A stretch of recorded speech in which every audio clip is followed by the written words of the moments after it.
Let me ask you, when you feel stressed, how would you describe the way that feels?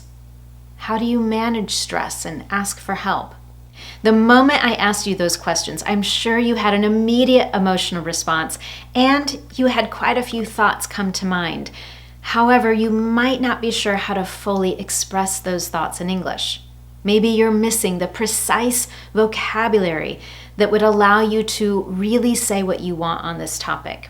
Today, we're going to solve that problem because your ability to recognize, manage, and reduce chronic stress is essential to your well-being.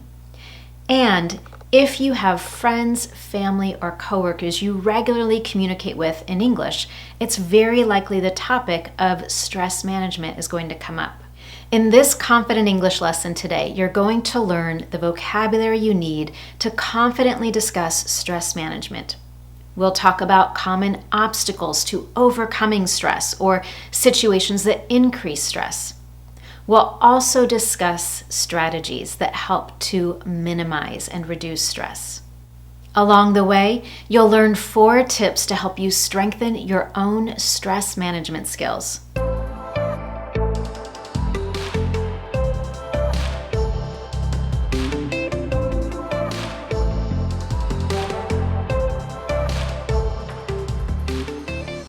Before we get started, if you don't already know, I'm Anne-Marie with Speak Confident English.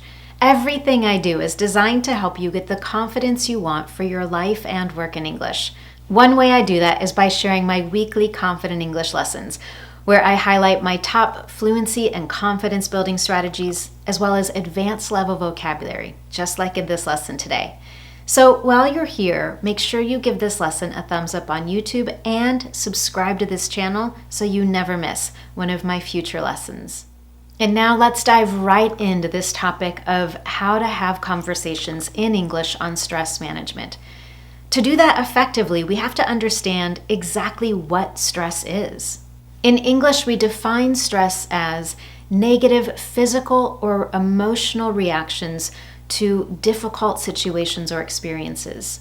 And although all of us experience stress, the cause of stress and the way that it manifests or the way we experience stress differs from one person to another. There are, of course, numerous situations that result in that negative physical or emotional reaction, in other words, stress. But 4 of the most common causes include workload overwhelm, those situations when you think, I can't get it all done. I can't catch up. I have too much on my plate. A second common contributor is major life changes. For example, if you ever have a thought such as, I can't keep up with life right now. There's too much going on. Or, I didn't know this would be so hard. Maybe you had a job change or something amazing like a wedding, but suddenly that feels particularly stressful. You didn't know it would be so hard. Perhaps you've thought, I thought this would be easier, or I thought this would be more fun. A third common cause of stress is financial conditions. If you've ever thought, I'm totally broke. In other words, I don't have any money. I feel like I can't take care of myself, or I can't take care of my family right now. I don't know what I'm going to do. And the last common cause on this list is personal relationships. Those experiences when you think, my heart is broken, or I don't know what happened. We used to be so close. I thought I could trust her, or I thought I could trust him. When we have those stress feelings, it isn't always easy to get out of them. Let's take a look at 4 common obstacles that stand in the way of managing or even reducing stress. The first one is falling into the extremes of hustle culture. Hustle culture is the belief that you have to perform at your maximum capacity all the time in order to achieve success or get the results you want. And as I'm sure you know, working as hard as you can every single day will lead to overwhelm and stress. The second common obstacle is believing or accepting that stress is a sign of success. This is closely connected to that idea of hustle culture. Unfortunately, there are many who celebrate hustle culture, and they celebrate this idea of working as hard as possible all the time. And the more they do that, the more they believe, or the more it might appear that they're successful. When we accept stress as a sign of success, we don't give ourselves any opportunity to take a break. The third common obstacle is not prioritizing wellness. And if this is a challenge for you, I have a couple lessons I'd like to recommend. The first one is a lesson that I did on self-care. I'll share a link to that lesson down below.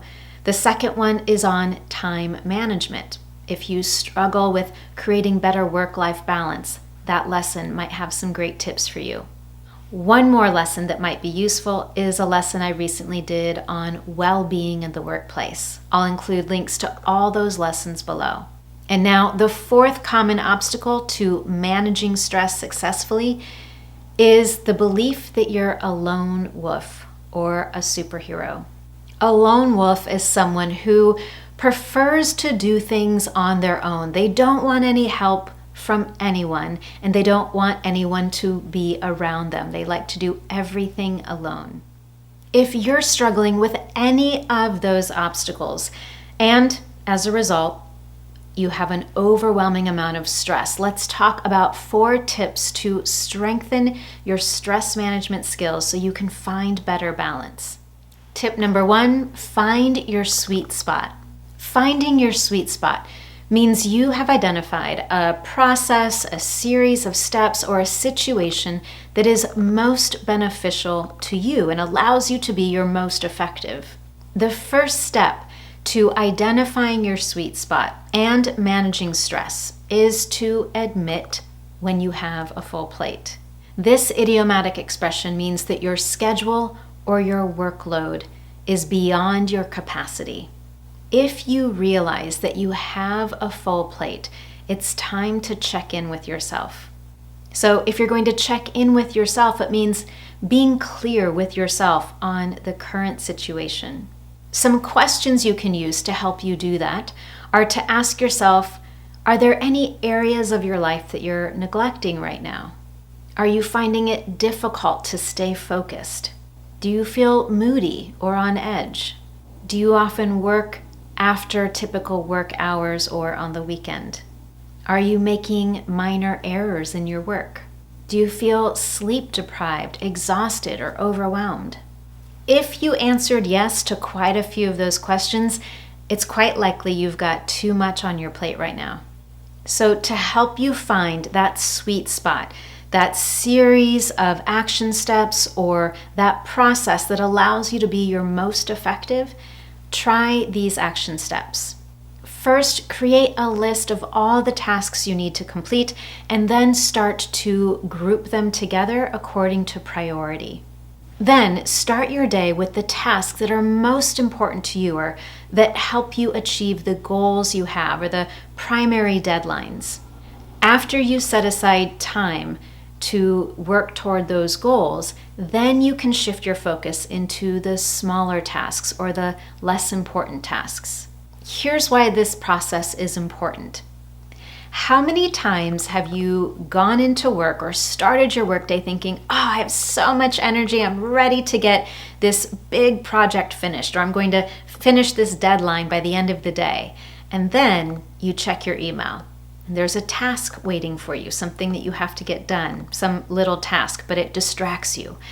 And then there's another one. And then there's an update on your team communication channel, and that completely takes your focus in another direction.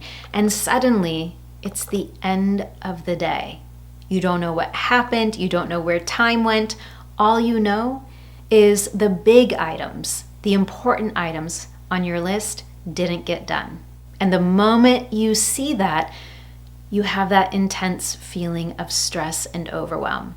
By prioritizing those tasks, first thing at the start of your day, before you check email, before you review any team communication channels or social media, will help you begin to check off those most important items and help you feel accomplished and effective. Along the way, when you do that, you might find there are times when you have to say no to requests from others. If you struggle with politely saying no when others ask for your help, I've got a lesson on that topic. I'll share a link to a lesson on how to politely say no without feeling guilty in the notes below the video. The last thing you can do to help you find your sweet spot is to set firm boundaries between your working life and your personal life. This is something I talked about in my lesson on well-being at work. And an example of setting clear boundaries would include letting others know that you will be offline every day starting at 5:30 in the evening. Any emails or updates that come in after 5:30 can be dealt with the following workday. The second tip to help you manage stress successfully is to reframe or redefine success. If you think back to the obstacles we talked about, one of them was this idea that stress equals success. However, if you are part of hustle culture and you're struggling to keep up, you're struggling to sleep at night, then you might need to redefine what it means to be successful. Of course, the pathway to success varies from one person to another, and you can reframe what success means to you. To reframe means to look at something in a new way. If you want to try reframing success, here are 4 things you can do. Number 1, reassess what success means to you. What does success look like or feel like according to you? Don't worry about what anyone else thinks. This is about you and your pathway to success. So spend a little bit of time asking yourself those questions. What does success for you look like? What does it feel like? The second thing that you can do to reframe success is to set tiny, flexible goals that help you reach your top priorities or your top goals. Little steps that will allow you to make forward progress even if you do the bare minimum. Because the truth is, there are some days where we have more time or more energy than others.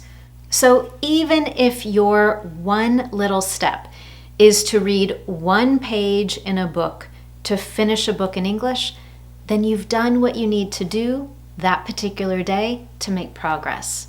One sentence I like to use for these tiny, flexible daily goals is to tell myself, today I'm going to show up by. To show up means to arrive and be present. So an example might be, today I'm going to show up by reading for 15 minutes. Or today I'm going to show up by reading in English for 5 minutes. The third thing you can do to help you reframe success is to also reframe your setbacks as learning experiences. Without a doubt, when we experience a setback, it's natural to feel frustrated and even a bit discouraged.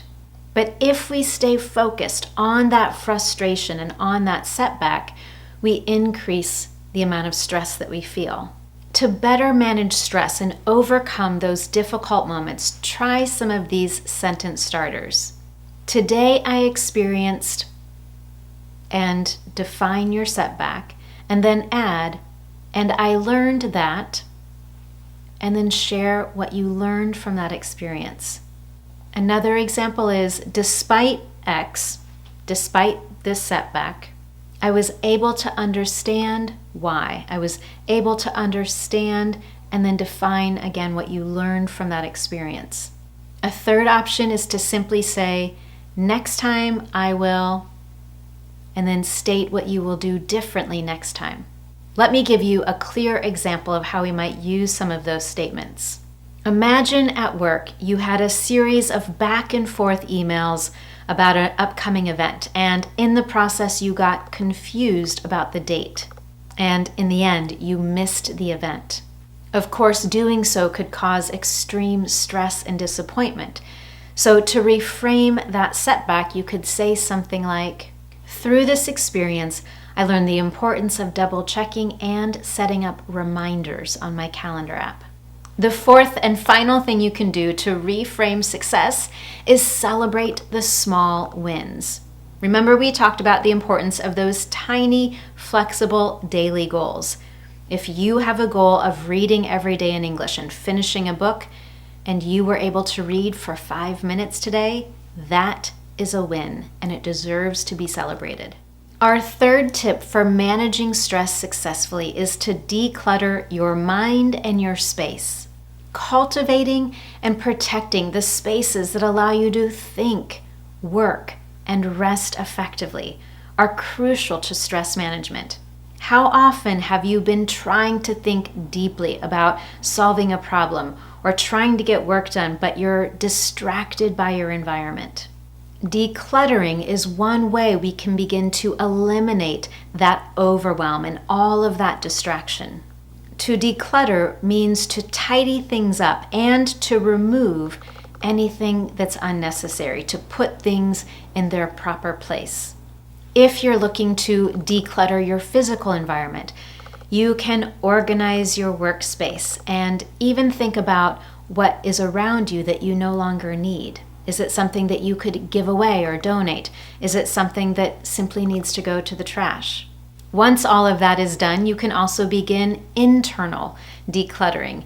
You can give yourself time and space for meditation and deep breathing that allows you to begin to organize your thoughts and hopefully remove some of the negative or stressful thoughts that you're having. In addition to all that decluttering, it's important to also create time and space to recharge your batteries.